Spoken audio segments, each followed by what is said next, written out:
Eles riam dela. Chamavam de louca. Diziam que a velha do morro estava perdendo a cabeça. Até que o céu se calou. Até que os rios viraram poeira. Até que o último poço secou, e até os mais orgulhosos se ajoelharam de sede. Foi aí que perceberam. Ela não estava falando sozinha. As plantas respondiam. E só ela sabia o caminho da água invisível, aquela que não brota do chão, mas da memória da terra. Esta é a história de Elvira. E do menino que aprendeu a ouvir o que o mundo esqueceu. Na aldeia de Pedra Seca, o tempo não era medido em horas, mas em secas. 5 anos haviam passado desde a última chuva generosa, aquela que encharcava os campos e fazia os riachos rirem. Agora, o céu era uma imensa tábua de ardósia, pálida, opaca, sem promessa. O vento, antes brincalhão, tornará-se áspero, carregando poeira como se fosse areia de um deserto em construção. E, nesse cenário de terra ressecada e esperança esfarelada, vivia Elvira, a mulher de quem todos riam, mas ninguém ousava tocar. Ela não era velha no sentido convencional da palavra. Não era frágil, nem encurvada.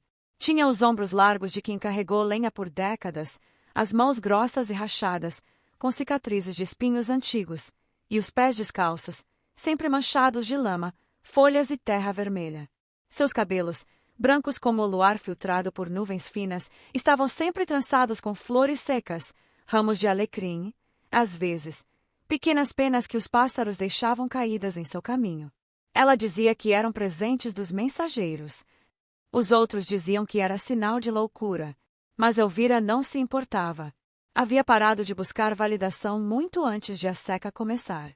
Desde menina, ouvia o que os outros não ouviam, o sussurro das raízes quando a terra se movia, o gemido das folhas quando o vento vinha do sul, o canto baixo das samambaias ao amanhecer, um som quase inaudível, como um suspiro de agradecimento. Sua avó, Dona Yaya, fora a primeira a ensiná-la. As plantas não falam com a boca, Elvira. Falam com a vida. E quem não sabe olhar a vida, não sabe ouvir. A casa de Elvira ficava no alto do Morro das Folhas, um promontório coberto de vegetação nativa que, milagrosamente, ainda resistia à seca. Ninguém mais ousava subir até lá, diziam que o lugar era amaldiçoado, que o solo roubava a umidade dos pés, que os galhos se moviam sozinhos. Na verdade, era só Elvira quem cuidava daquele pedaço de terra, regando com baldes de orvalho recolhido ao amanhecer, cantando para as mudas, enterrando oferendas de cascas de frutas e cinzas de madeira nobre. E as plantas retribuíam. Enquanto o resto do vale murchava, o Morro das Folhas mantinha um verde tênue, quase esverdeado de mistério. As crianças da aldeia, especialmente as mais novas, adoravam espioná-la. Formavam rodas distantes, apontando os dedos, imitando sua postura curvada ao conversar com um pé de jatobá ou sua voz rouca entoando canções sem ritmo aparente. "Olha a bruxa da folha falando com o mato!" gritavam. Os adultos riam, mas com um certo desconforto. Havia algo naquela mulher que os perturbava, talvez a maneira como ela os encarava com olhos que pareciam ver além da pele, ou como permanecia em silêncio quando todos falavam, como se estivesse ouvindo algo mais importante. Mas Elvira sabia que algo estava mudando. Não apenas no clima, isso era evidente, mas na própria linguagem da terra. As árvores, antes loquazes em suas mensagens de folhas tremeluzantes e raízes vibrantes, estavam caladas. O ipê, que costumava balançar os galhos em direção ao leste quando a chuva estava próxima, agora permanecia imóvel, como se tivesse perdido a fé. O cacto da coroa, que brotava espinhos novos a cada lua cheia, parecia adormecido. E os pássaros haviam partido quase todos, exceto um sabiá solitário que cantava no crepúsculo, sempre do mesmo galho. Foi nesse crepúsculo, em um dia particularmente quente de outubro, que Elvira sentiu o primeiro tremor. Não na terra, mas no silêncio. Um silêncio tão profundo que parecia vivo. Ela se ajoelhou no meio do seu pequeno jardim ritual, as palmas das mãos pressionadas contra o solo. Fechou os olhos. E então, como um fio de seda puxado de dentro do peito, veio a mensagem. A água não morreu. Ela se escondeu. Essas palavras não foram ouvidas com os ouvidos, mas sentidas com a alma. Elvira sabia que, Em algum lugar sob a crosta rachada do vale, os veios antigos ainda corriam, mas não mais como antes. A água agora era invisível, mais sutil, mais sagrada, mais seletiva. Só revelaria seu caminho a quem soubesse escutar sem pressa, pedir sem ganância, caminhar sem medo. Na aldeia, ninguém notou sua ausência naquele dia. Estavam ocupados cavando o leito seco do riacho, discutindo se deveriam migrar para o norte ou rezar mais forte.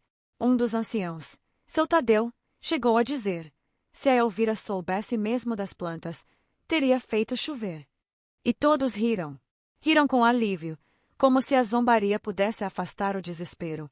Mas Elvira não estava zangada. Sentia pena. Pena de quem se esqueceu que é feito da mesma terra que pisa. Pena de quem acredita que o mundo é um depósito de recursos, e não uma teia viva de relações. Naquela noite, sob um céu estrelado e seco, ela pegou um cesto de vime, colocou dentro raízes de angico, folhas de boldo, um punhado de terra do Morro das Folhas e um pequeno cristal de quartzo que sua avó lhe dera, e começou a caminhar.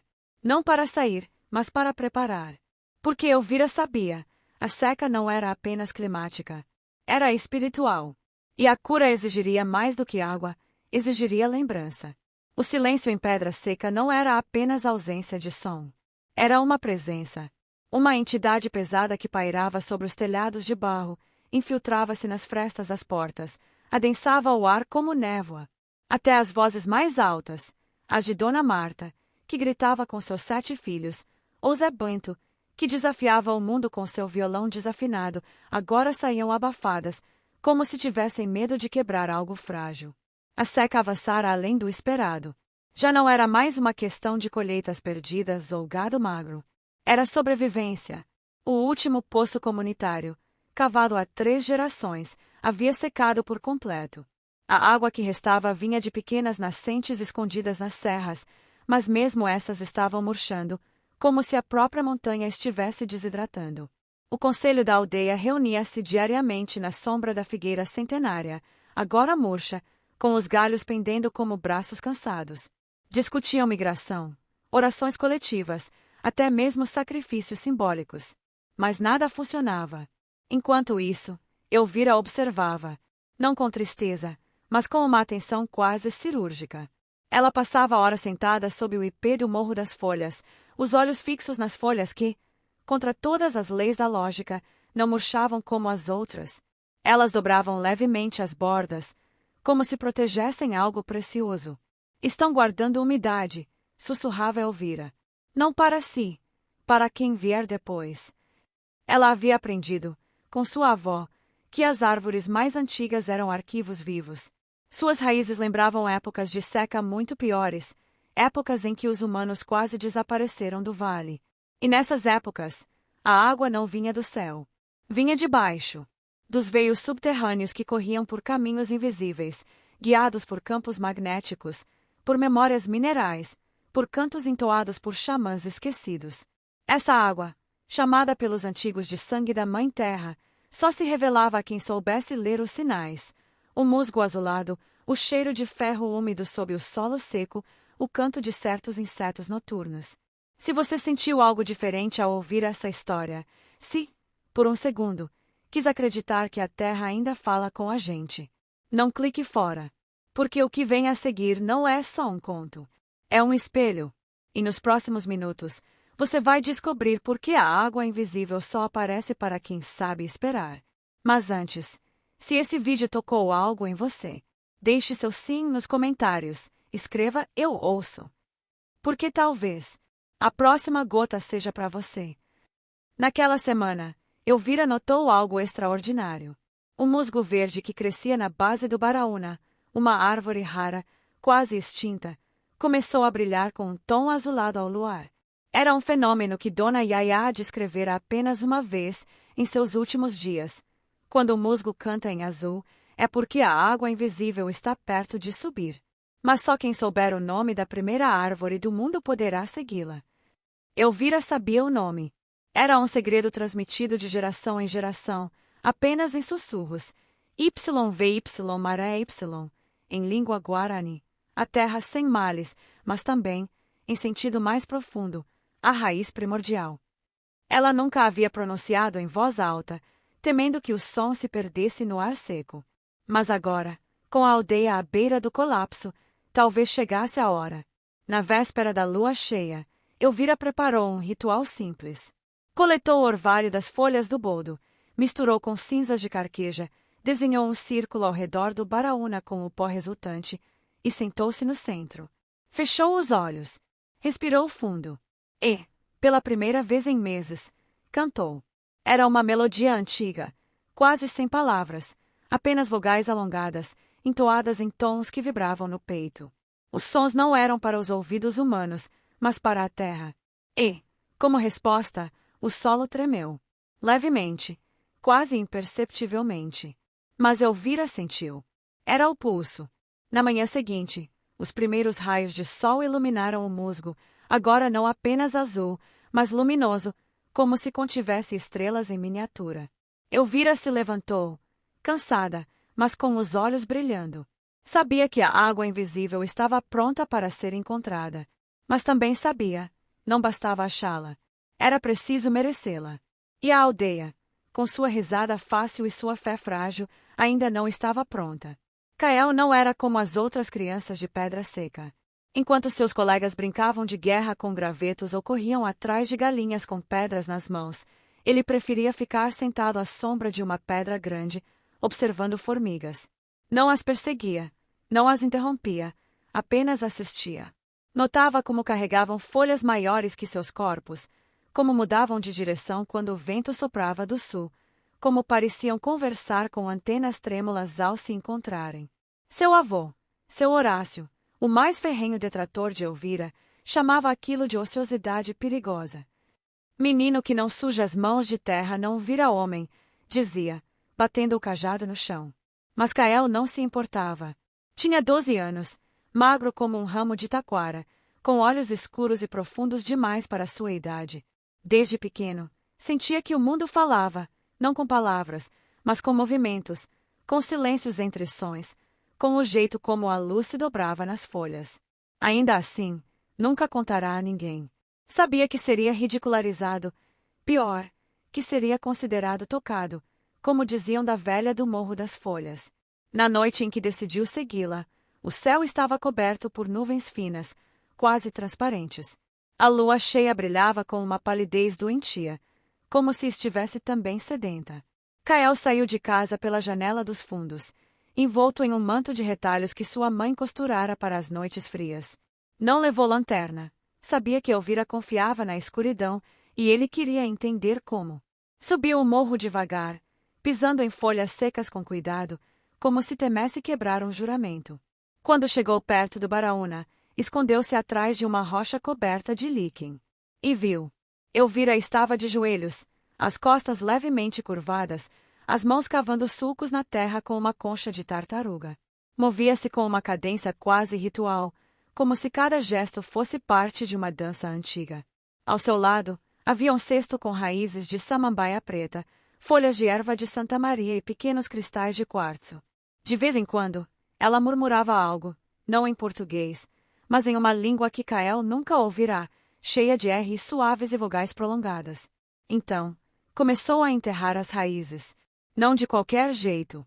Ela desenhava padrões, círculos concêntricos, espirais que lembravam galáxias, linhas que se cruzavam em ângulos precisos, como se estivesse tecendo uma teia invisível. Depois, regou com um líquido âmbar que saía de um odre de couro. Kael juraria que era orvalho misturado com mel silvestre. Quando terminou, Elvira se levantou, esticou os braços para o céu e cantou. A melodia era a mesma que Kael ouvirá dias antes, aquela que parecia vibrar nos ossos. Mas desta vez, algo diferente aconteceu. O solo sob os sulcos brilhou levemente, como se minúsculas lâmpadas tivessem sido acesas sob a terra. Kael prendeu a respiração. Elvira permaneceu ali por mais uma hora, sentada em silêncio, como se esperasse resposta. Nenhuma veio, ou talvez tenha vindo, mas só ela soube ouvir. Por fim, ela se levantou, pegou seu cesto e desceu o morro em direção à sua cabana, sem olhar para trás. Kael ficou mais um tempo, observando o local onde os sulcos haviam sido feitos. Nada parecia ter mudado. A terra estava seca, rachada, morta. Desapontado, mas ainda com o coração acelerado, ele voltou para casa. Na manhã seguinte, ao amanhecer, algo o puxou de volta ao morro. Não foi curiosidade, foi uma necessidade física, como sede ou fome. Correu descalço, ofegante, e quando chegou ao Baraúna, parou em choque. Havia um broto. Pequeno, frágil, com 2 folhinhas verdes que brilhavam como esmeraldas recém-cortadas. Crescia bem no centro do círculo mais interno dos sulcos de Elvira. Kael se ajoelhou, tocou a terra ao redor. Estava úmida. Não molhada, apenas úmida, como se tivesse chovido ali e só ali. Mas não chovera. Naquela noite, Kael teve seu primeiro sonho. Via-se de pé em uma floresta imensa, com árvores tão altas que seus galhos tocavam as nuvens. O ar era fresco, cheio do cheiro de terra molhada e flores silvestres. De repente, uma árvore, um ipê dourado, curvou seu tronco e falou com uma voz que soava como vento passando por folhas secas. Você foi chamado, menino da areia. Por que você olha? Por que você cala? Por que você sente? Kael acordou suando, mas com um sorriso nos lábios. Pela primeira vez, não se sentia sozinho. No dia seguinte, contou a todos. Primeiro à mãe, depois aos amigos, e por fim, em voz alta, na praça da aldeia. Disse que vira Elvira fazer brotar vida onde não havia nada, que o solo estava úmido, que sonhara com árvores falantes. Esperava que, talvez, alguém acreditasse. Mas riram. Riram com mais força do que nunca. Tá contagiado pela bruxa, gritou um menino. Agora até planta sonha com ele, zombou outro. Seu Horácio, envergonhado, deu-lhe um tapa na orelha e o trancou no celeiro por 2 dias. Mas Kael não se arrependeu. Porque, naquela noite, sonhou novamente. E, desta vez, a árvore lhe ensinou um segredo. Quem toca a raiz com respeito, sente o pulso da água. Na manhã seguinte, ao sair do celeiro, Kael foi direto ao Morro das Folhas. Desta vez, não se escondeu. Ajoelhou-se ao lado do broto, pressionou as palmas das mãos na terra e sentiu um leve tremor, quase imperceptível. Mas lá estava, um zumbido sutil, como o canto de uma abelha distante. Era a água, invisível, mas viva. A fome apertava em pedra seca como um aperto no peito. Os grãos haviam acabado. O gado, vendido ou abatido. Até os cães estavam magros, com os olhos fundos e as costelas à mostra. O desespero, antes contido por orgulho e tradição, começava a se transformar em ira. E a ira precisava de um alvo. Elvira tornou-se esse alvo. Ela fala com as plantas, mas não faz chover, gritava Sotadeu no conselho. Talvez esteja segurando a chuva, sugeriu outro. Boatos se espalharam. Diziam que Elvira fazia pactos com espíritos da terra, que roubava a umidade do ar com feitiços, que tinha um poço secreto no Morro das Folhas. Ninguém ousava subir para verificar. O medo ainda era mais forte que a fome, mas os olhares se tornaram mais hostis.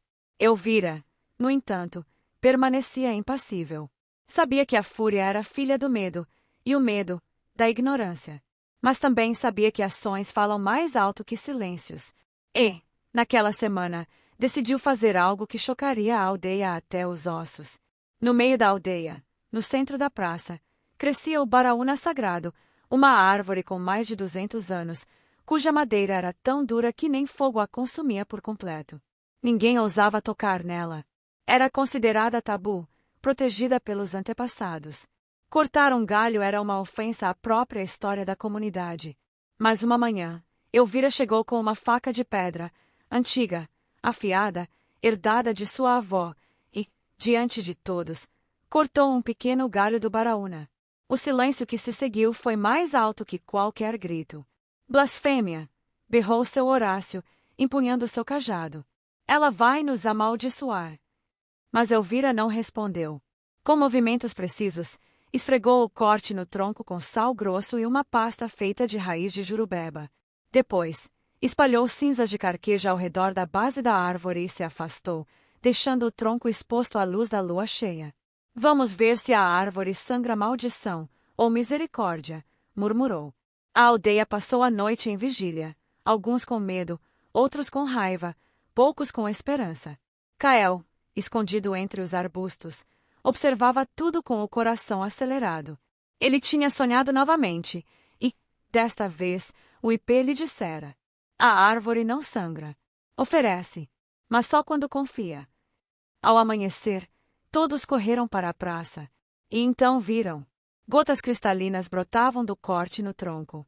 Não eram seiva espessa e escura, era água pura, límpida, fresca. Elvira colocou um pequeno recipiente de barro sob o fluxo. Em 1 hora, coletou o suficiente para uma criança beber. É milagre!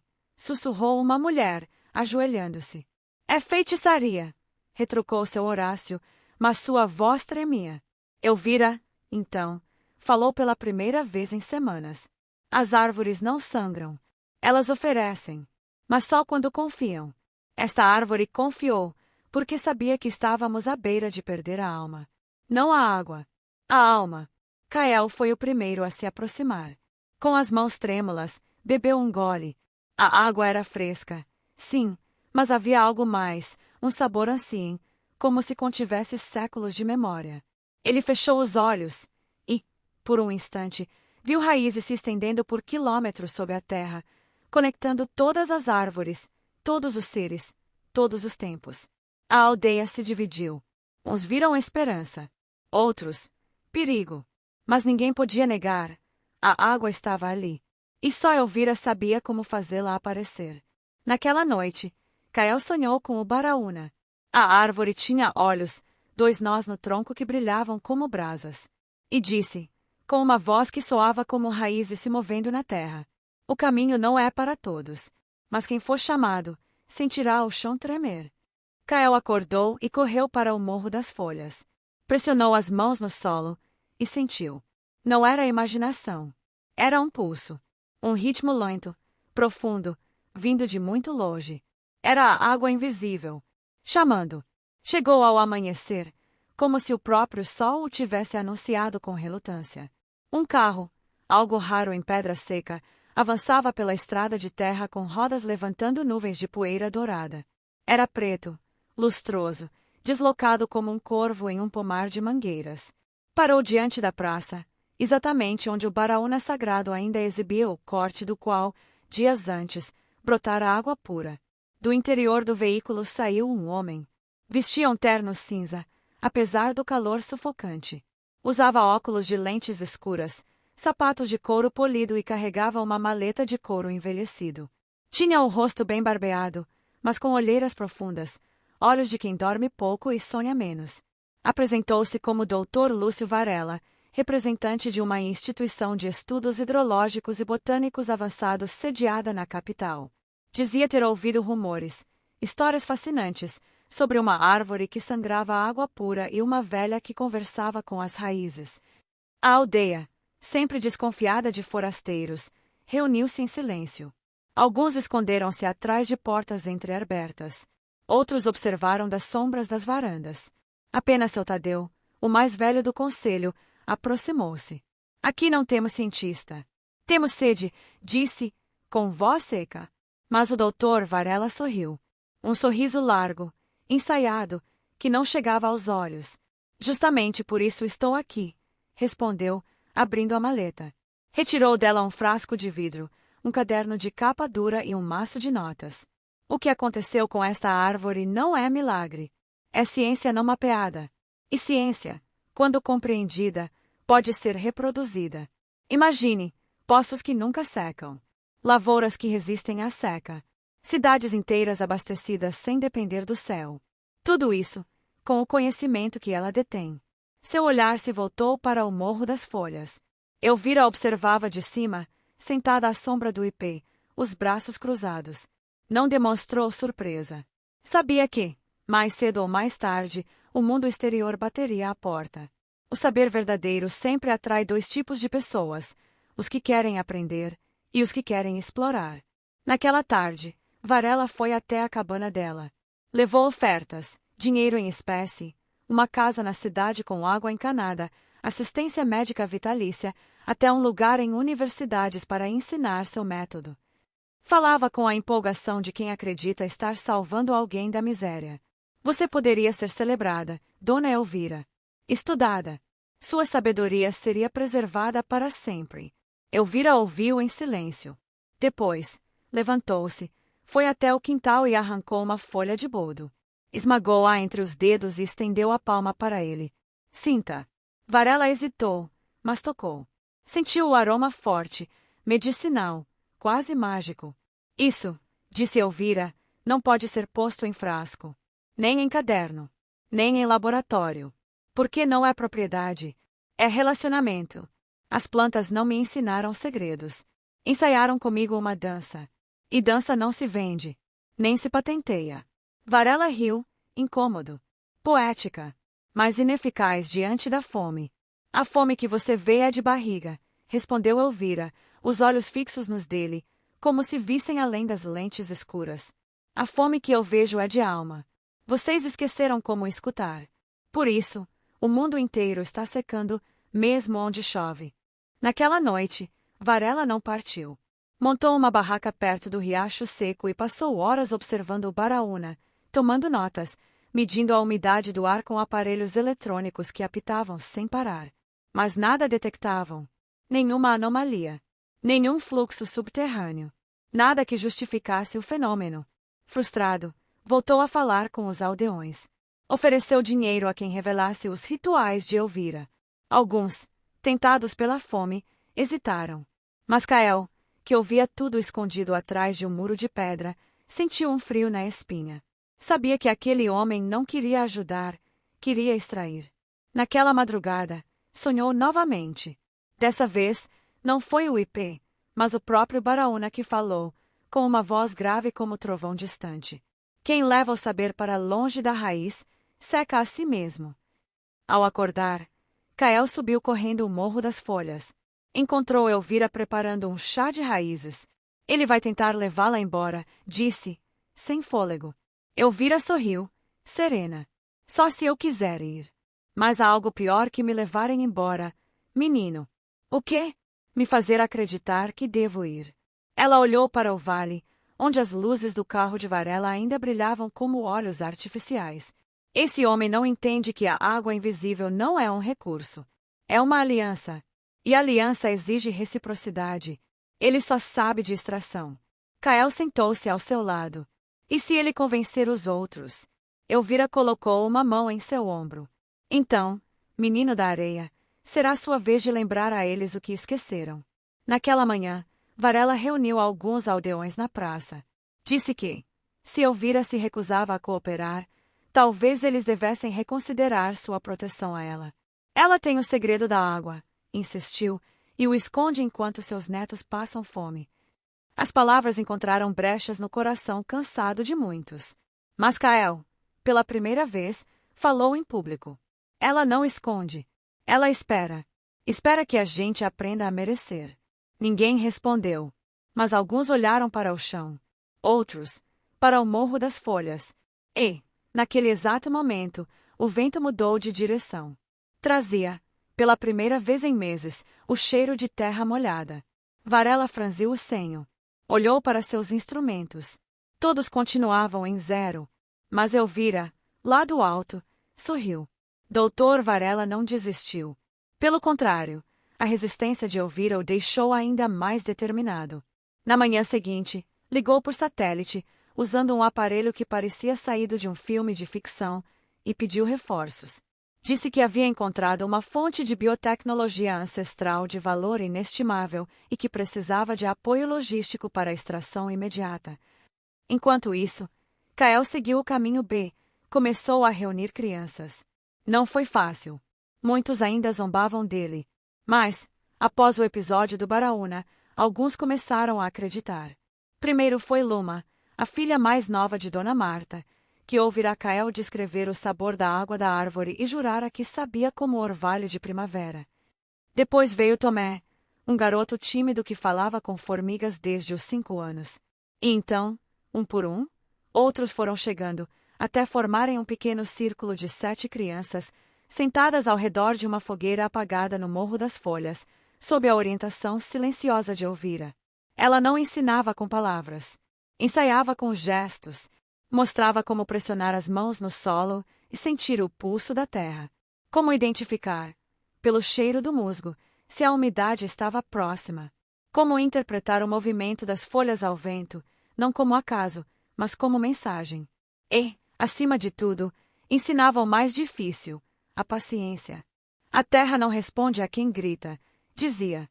Responde a quem espera. Kael, agora seu principal aluno, começou a desenvolver um dom raro. Conseguia sentir os veios de água invisível com os pés descalços. Bastava caminhar por um terreno seco que, em certos pontos, seus dedos formigavam, como se algo estivesse chamando lá embaixo. Elvira explicou. Era a ressonância entre seu sangue e o fluxo subterrâneo. Você nasceu com o ouvido aberto, disse.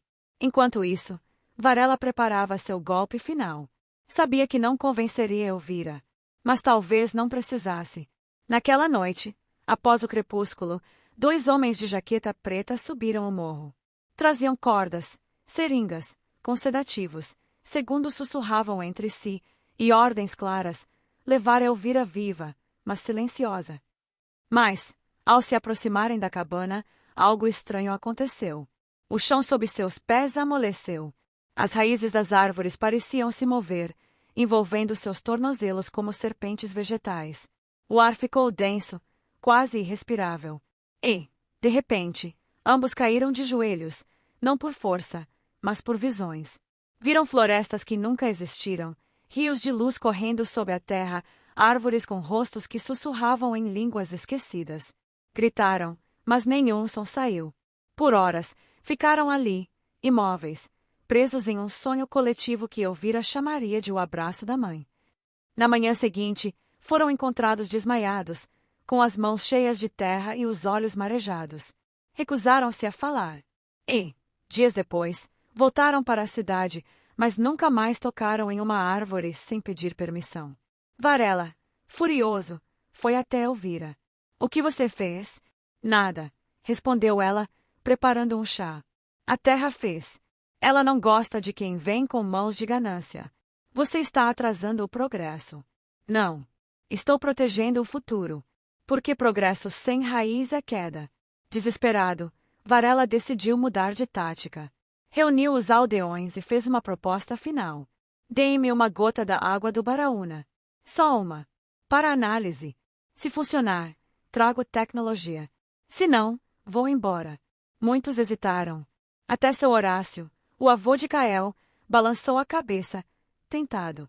Mas Elvira disse: a água invisível não é líquido. É presença. Se você a isolar, ela morre. Então deixe-me ver o mapa. O caminho que você desenhou no solo. Mostre-me como encontrar os veios. Elvira olhou para Kael. O menino assentiu. Então, ela caminhou até o centro da praça, ajoelhou-se. Com o dedo, desenhou algo na poeira.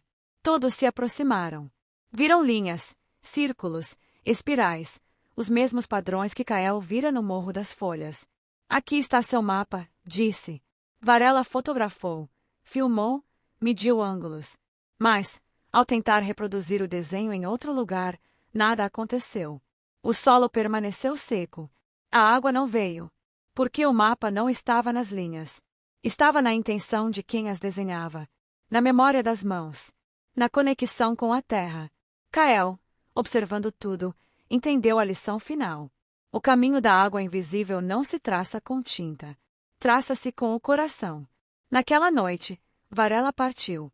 Seu carro preto desapareceu na poeira, levando consigo cadernos vazios e um segredo que nunca poderia ser roubado.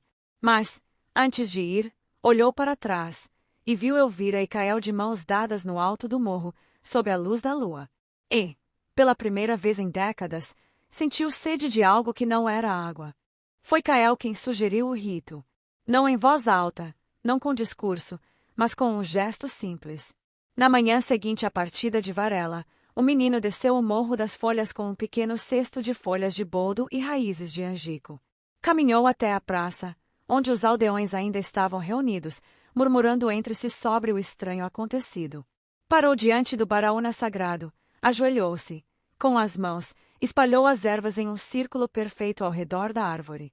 Depois, deitou-se de costas no chão, os olhos fechados, as mãos abertas ao lado do corpo, como se estivesse oferecendo-se à terra. Ninguém falou. Ninguém riu. Por quê? Pela primeira vez, viram algo que não podiam negar. Kael não estava fingindo. Seu peito subia e descia com uma calma ancestral. Seu rosto, sereno como o de um velho xamã. E, sob seus dedos, o solo parecia respirar. Um por um, os aldeões começaram a se aproximar.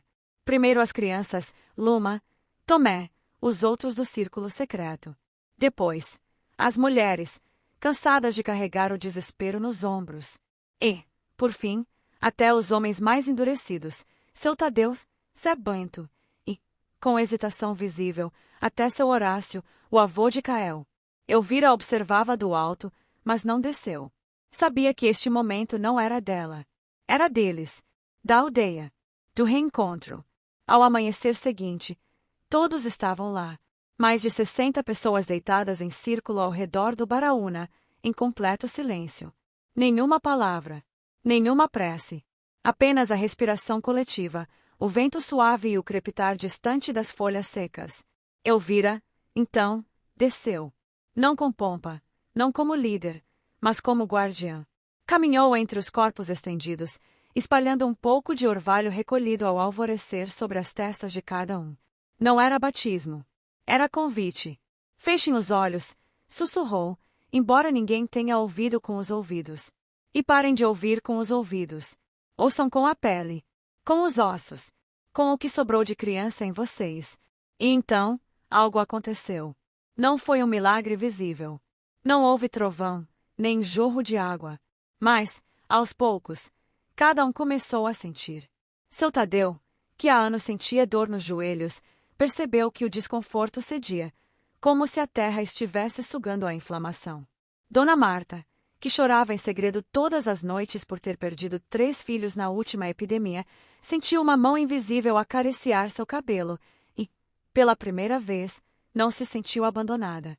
Zé Bento, o músico desafinado, ouviu, dentro do peito, uma melodia que nunca compusera, mas que reconheceu como sua. E Kael sentiu o pulso coletivo. Como se cada coração batesse em ressonância com as raízes do Baraúna, e as raízes, com os veios subterrâneos, e os veios, com o coração do mundo. Elvira sentou-se no centro do círculo, as mãos apoiadas no solo. Fechou os olhos. E, pela primeira vez em décadas, chorou. Lágrimas silenciosas, quentes, que caíram na terra e foram absorvidas como sementes. Porque ela sabia. Eles tinham voltado. Não a água, mas a escuta. Naquela manhã, ninguém falou ao se levantar. Não foi necessário. Olhares se cruzaram com uma nova linguagem, de reconhecimento, de humildade, de pertencimento. Até seu Horácio, ao passar por Kael, colocou uma mão pesada em seu ombro e sussurrou, quase inaudível: "Me ensina." O rito se repetiu nos dias seguintes. Primeiro ao amanhecer. Depois, também ao entardecer. E, gradualmente, algo começou a mudar no vale. O solo, antes rachado como osso seco, ganhou uma leve maciez sob os pés. O musgo voltou a crescer nas pedras. Pássaros desconhecidos apareceram, não em bando, mas em pares, como se estivessem testando a hospitalidade do lugar. E, no Morro das Folhas, as plantas de Elvira começaram a florescer fora de época, hibiscos em pleno inverno seco, ipês com botões verdes em agosto. Mas o verdadeiro sinal veio no 7º dia. Kael acordou com os pés molhados. Não de orvalho, de água. Correu para o local onde Elvira enterrara as raízes de samambaia. E lá, onde antes havia apenas um broto solitário, agora jorrava um fio de água, fino, cristalino, cantando suavemente ao descer por uma pequena ravina. Correu para a aldeia, gritando. Mas, quando chegou à praça, parou. Todos já estavam lá, porque eles também tinham sentido. Não com os olhos, com o corpo inteiro. A seca não tinha acabado. O céu ainda estava pálido, mas a água invisível havia se tornado visível, não porque brotou, mas porque eles aprenderam a ver. Elvira, então, reuniu os anciãos e as crianças sob a figueira que, milagrosamente, começara a brotar folhas novas. A água não é um presente, disse. É um espelho. Ela mostra quem somos. Quando éramos gananciosos, ela se escondeu. Agora que somos ouvintes, ela retorna. Mas não como escrava, como parceira. E Cael, pela primeira vez, falou como quem sabe. Então, daqui em diante, não cavamos poços. Cultivamos relações. Todos assentiram. E, naquela noite, pela primeira vez em anos, ninguém teve medo do silêncio. A mudança em Pedra Seca não foi repentina, nem espetacular. Não houve festas, nem declarações públicas. Foi uma transformação silenciosa, como raiz que cresce no escuro. As casas ganharam jardins. Pequenos, sim, mas vivos. Cada família adotou uma planta como mãe guardiã, um pé de alecrim, uma samambaia, um cacto da coroa. Cuidavam dela não para colher, mas para conversar. As crianças aprendiam, antes de contar números, a nomear folhas. O rito da escuta tornou-se diário. Ao amanhecer, todos se reuniam, não mais em círculo rígido, mas espalhados, cada um em seu canto preferido, uns sob o baraúna, outros perto do riacho seco, que, aos poucos, começou a murmurar novamente, outros no Morro das Folhas. E Elvira? Ela ensinava menos com palavras e mais com presença. Sentava-se em silêncio, e aqueles que estavam prontos vinham. Cael era seu braço direito, mas não seu substituto. Você não vai me substituir, dizia ela. Você vai me continuar. Mas, com o passar dos meses, Elvira foi ficando mais frágil. Não doente, apenas leve, como se o corpo começasse a se desfazer em folhas e vento. Dormia mais. Falava menos. Mas, quando falava, cada palavra parecia carregar o peso de uma montanha e a leveza de uma semente. Até que, numa noite de lua cheia, chamou Cael. Está na hora, disse, simplesmente. De quê? De eu voltar para a raiz. Cael sentiu o chão tremer. Não de medo, de compreensão. Você vai embora. Não. Vou ficar. De um jeito que vocês ainda não veem. Na manhã seguinte, Elvira subiu o Morro das Folhas pela última vez. Levava consigo um cesto com sementes de ipê, baraúna, angico e fava de anta. Usou suas últimas forças para enterrá-las em forma de espiral, o mesmo padrão que usará com as raízes de samambaia. Depois, sentou-se sob o ipê ancestral, apoiou as costas no tronco, fechou os olhos e não acordou. A aldeia a encontrou assim, serena, com um sorriso nos lábios, as mãos ainda entrelaçadas com raízes expostas. Não houve choro desesperado. Houve silêncio profundo, o tipo de silêncio que honra, que acolhe, que compreende. Enterraram-na ali mesmo, sob o ipê. Mas não com caixão. Apenas envolta em folhas de bananeira e raízes de jurubeba. Que a terra a receba como filha, disse Cael. E, como se a terra tivesse ouvido, choveu. Não uma tempestade, apenas uma chuva fina, suave, que durou 3 horas. O suficiente para encharcar o solo, para fazer os brotos cantarem, para encher os olhos de todos com uma mistura de água do céu e lágrimas de gratidão. Mas o verdadeiro milagre veio dias depois. No local onde Elvira sentara pela última vez, 7 mudas de baraúna brotaram, idênticas, alinhadas em semicírculo, como se estivessem em roda de conversa. E, todas as manhãs, cada uma delas exibia, em sua primeira folha, uma gota de orvalho que nunca secava, mesmo nos dias mais quentes. Quem tocava nessa gota sentia um zumbido suave e, se fechasse os olhos, ouvia, por um instante, a voz de Elvira sussurrando. A água não está lá embaixo. Está aqui, na escuta, na memória, no respeito. Cael assumiu o cuidado do Morro das Folhas, mas não como novo xamã, como irmão mais velho. Ensina as crianças a tocar a terra com reverência. Diz que não há magia, há atenção. Que não há segredos, há paciência. E, quando viajantes chegam, atraídos por rumores de uma aldeia onde a seca nunca mais voltou, Cael os recebe com simplicidade. A água não é nossa, diz. É da terra. E ela só mostra o caminho para quem para de correr. Muitos partem frustrados. Mas alguns ficam. E, Entre esses, há sempre um ou outro que, ao amanhecer, deitado no chão, sente o pulso e sorri. Porque entendeu. Riram da velha que falava com as plantas, até a seca chegar, e só ela saber o caminho da água invisível. Mas agora, todos sabem. Porque aprenderam que a verdadeira água não se bebe com a boca, bebe-se com a alma.